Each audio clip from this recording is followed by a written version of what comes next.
बिहार चुनाव में हार के बाद पटना में जनसुराज पार्टी के सूत्रधार प्रशांत किशोर ने प्रेस कॉन्फ्रेंस किया, जिसमें उन्होंने अपनी हार की जिम्मेदारी ली। इसके साथ ही नीतीश कुमार और बीजेपी को जीत की बधाई दी।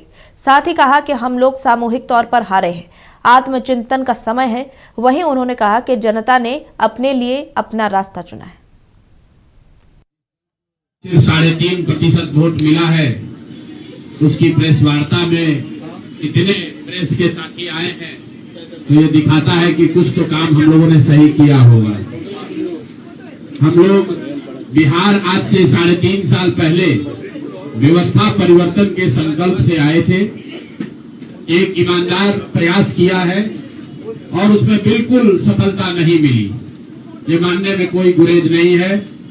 व्यवस्था परिवर्तन के जिस अभियान को लेकर चले थे, व्यवस्था परिवर्तन की बात तो छोड़िए, सत्ता परिवर्तन भी हम लोग नहीं करा सके, लेकिन बिहार की राजनीति को बदलने में जरूर थोड़ी बहुत भूमिका हम लोगों की बनी है। जरूर कुछ गलती हुई होगी हम लोग के प्रयास में, हम लोग के सोच में, हम लोग के बताने के तरीके में जरूर कुछ गलती नहीं होगी कि जनता ने हम लोग को नहीं चुना है, जनता ने हम लोग पर वो विश्वास नहीं दिखाया। तो उसकी जिम्मेवारी जो है वो पूर्णतः मेरी है, प्रशांत किशोर की है, और वो जिम्मेवारी मैं 100% अपने ऊपर लेता हूं कि मैं बिहार की जनता को, अपने साथियों को, इस व्यवस्था से जुड़े हुए लोगों को, जिस प्रयास से हम लोग जुड़े थे, जिस प्रयास को करना चाहते थे, उससे उनका विश्वास उस पर मैं नहीं जीत पाया।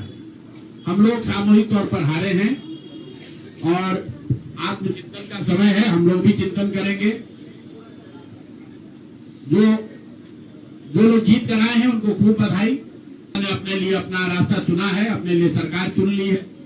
अब नीतीश जी और भाजपा के लोगों पर जिम्मेवारी है कि बिहार में जिन बातों को लेकर वो सत्ता में आए हैं, बिहार में तरक्की हो, बिहार में भ्रष्टाचार से जो जनता जूझ रही है, भ्रष्टाचार खत्म हो, यहाँ पर लोगों के लिए रोजी रोजगार हो, और सबसे बढ़ के जो मुद्दा है पलायन का, बिहार से पलायन बंद हो। तो जिस बिहार में पिछले 30-35 साल से सिर्फ जाति की राजनीति हुई है, वहां पर इस समाज में जातियों का जहर फैलाने का गुनाह नहीं किया है। हम लोगों ने बिहार में हिंदू मुस्लिम की राजनीति नहीं की है, लोगों को धर्म के नाम पर बांटने का गुनाह नहीं किया है। हम लोगों ने बिहार की गरीब जनता को, भोले वाले लोगों को पैसा देकर उनका वोट खरीदने का गुनाह नहीं किया है।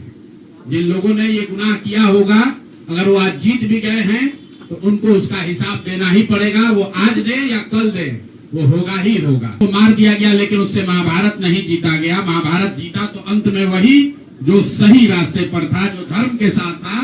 तो आप निश्चित जानिए कि जीत तो जनसुराज की ही होगी।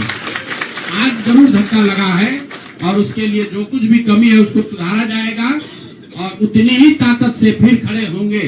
अगर आप ये कुछ लोग ये सोच रहे हैं कि मैं बिहार छोड़ दूंगा, तो आपका ये भ्रम है। सीधा सरकार से एक आग्रह है कि आपने 2 लाख रुपए देने का वादा किया है, जनता ने आपको मत दे दिया, अब आप सत्ता में बैठे हैं, तो कृपा करके जो 1.5 करोड़ महिलाएं हैं जिनको आपने 10,000 रुपया दिया है, उन सभी महिलाओं को अगले 6 महीने में 2 लाख रुपए तक देने की व्यवस्था कीजिए। क्योंकि अगर वो हो जाएगा तो बिहार से बेरोजगारी दूर हो जाएगी, बिहार से पलायन बंद हो जाएगा। और अगर आपने ये नहीं किया तो ये बिल्कुल स्पष्ट हो जाएगा कि आपने ये 10,000 रुपया किसी योजना के तहत नहीं दिया था, सिर्फ और सिर्फ वोट खरीदने की